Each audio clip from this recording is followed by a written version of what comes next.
Hello everybody, my name is Yonuts and I'm here to talk about BubbleBIM. So, what's up with BubbleBIM? This is the first episode of a series where I will try to explain the functionality of this project that I'm working at. The main idea when I started to develop this app was to use a graph database to generate a BIM model and drawings, sections, elevation, bill of quantities. Because in my view, every building, every digital model of a building is a graph. And treating it like this allows the designer to iterate very easily and very flexible between different possible solutions, and without having the hassle to manually modify all the information after changing one parameter. So basically, one change propagates to all connected elements in real time, and this way you basically save a lot of time in the design process, and you can use that enormous time to make better decision in the planning phase. So I'm gonna present uh, the main functions of it, and in the future episodes we're gonna go into more details about different aspects of it. So of course, to achieve the connectivity that I needed, I had to link all the geometry data to something, and I believe in construction. The building axes are actually the queens of everything that we do in design and also in production, because even though they don't exist in real life, there are the ones that we reference when we design and build what we need. So first step in this process is to create the building axis of the building, and of course for the vertical part we need to configure the stories. So let's create a building story. Let's call it ground floor. We have the bottom elevation and the top elevation, and so we get our first graph elements. A graph is constructed by nodes and edges. The nodes are elements that have properties, and the edges are basically relationships between those nodes. What you see in here are two types of nodes. Let's say we have a node that is the story node that connects the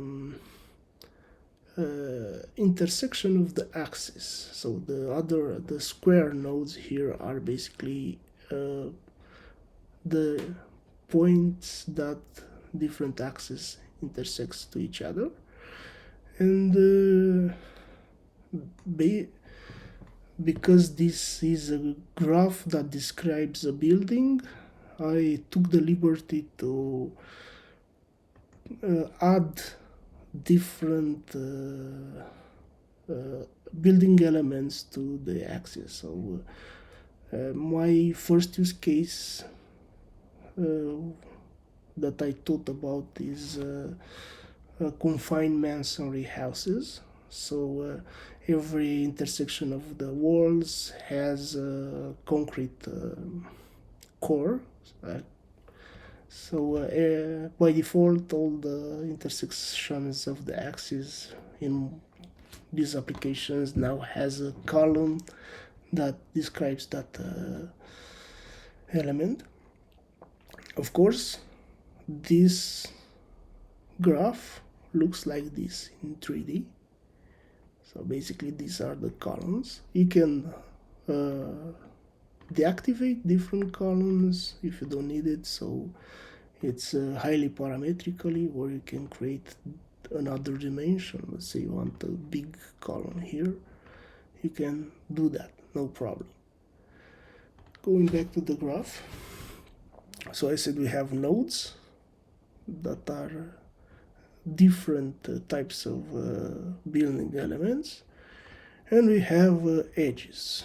Me being lazy, I actually created some composite edges, for example a wall edge or a beam edge, that will create not only a logical relationship between these two columns, but will generate also some building elements in the 3D. So in this case I have a wall and the top beam of the wall that are also parametrically. These are a bit too high, and as in Inception, we can also add inside these nodes other elements, like for the walls, for example, we can add a window. Let's add one, let's say a double window,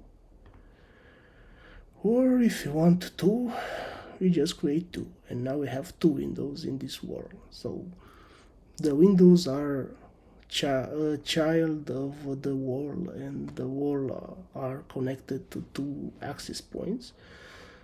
If you want, you can add also a door, and everything is connected. To make this statement visual, we're gonna just change the interact dimensions. So let's say we add here 5 meters, and here we'll add 3 meters. Okay, so we're gonna be a bit exaggerated. Now the graph adapted to the new dimensions, and also our 3D model. Of course, now we can change the window, where we can make the spacing a bit higher, so we achieve the architectural or structural distances that we need.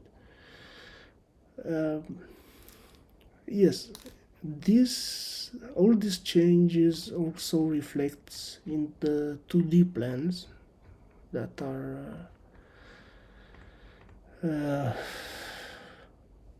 available and also work in progress in this application, in such a way that you actually can change different types of swings of the door, and all the symbols for windows and doors can be somehow configured in some degree.